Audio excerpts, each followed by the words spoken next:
Yan. Anong kinain ng bata? Hmm? Donut. Anong name ng donut mo? Hmm?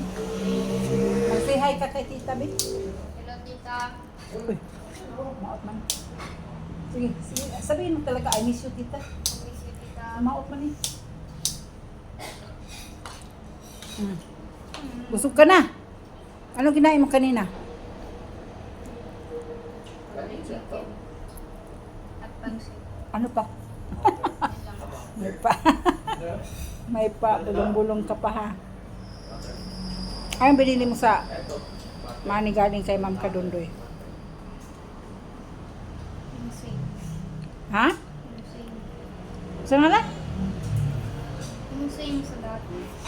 Mura man niyang mata. Kanang ilipot dong. Dahil pa ni Purgahon. Oh. Yan, Supreme yan. Napitin tsukulito. Ay, dito ko alam ka ang tsukulit. Nah, mag-energy yun eh karon. Kaya tsukulit man.